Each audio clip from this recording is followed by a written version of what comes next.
The English Teacher YouTube channel, videos for success in English 103 and English 104.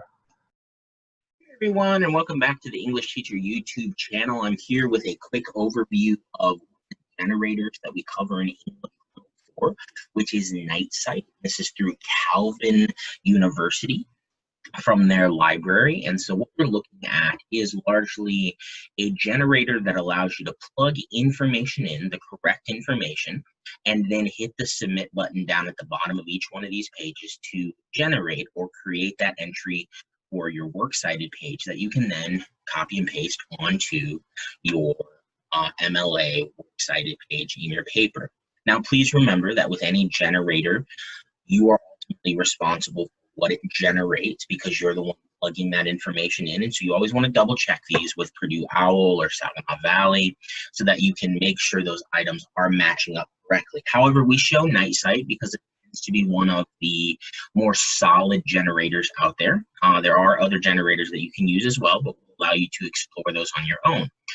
As you look on the left-hand side of this page, you'll see citation styles. MLA is what we use largely in the English world, and in APA is what would be used in humanities and nursing and so forth. And then down underneath the resources type, you see all of these different types of resources that require you to have different types of information included in those entries for MLA 8.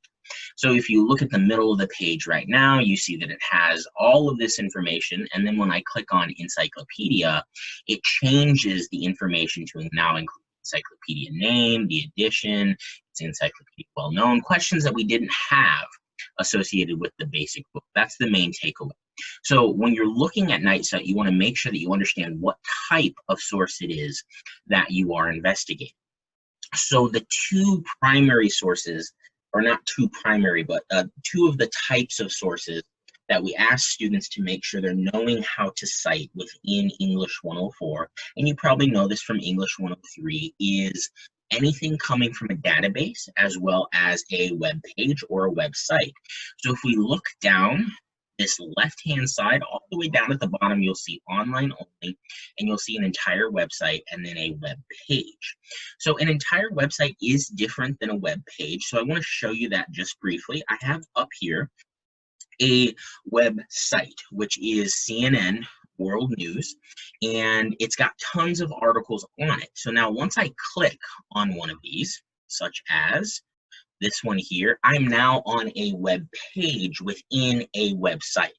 So I would have to make sure that I am putting the information in accordingly so that everything's working out. So with this is our article title or our web document title, and our web page title or our website title is still the CNN World. Okay, so just make sure that you're understanding the distinction between titles of documents and web pages versus that of websites.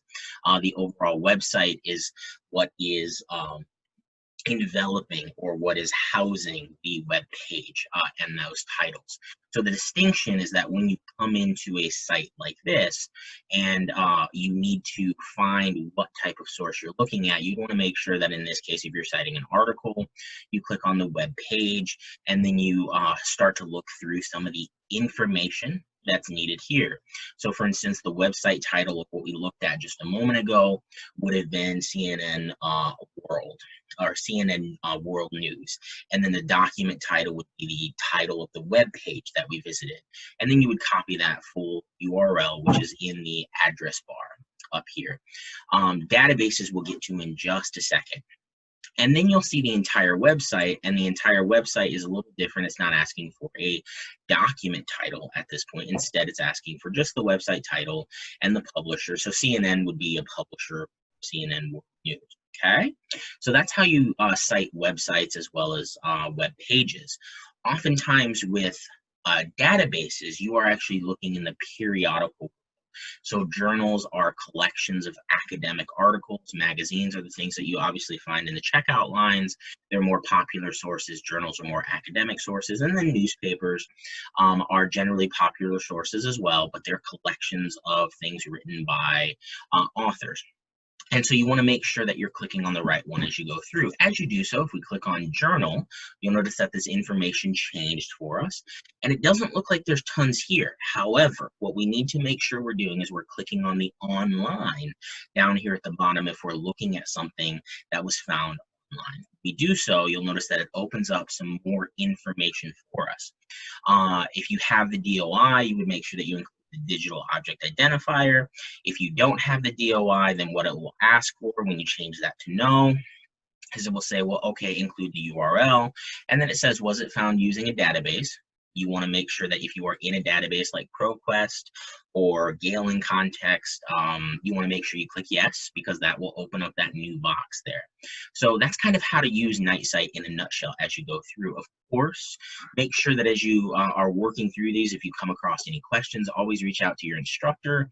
Always make sure that you're reaching out to the research librarian if you're having questions, and also visit the Teaching and Learning Center. Okay, thanks everyone, and take care.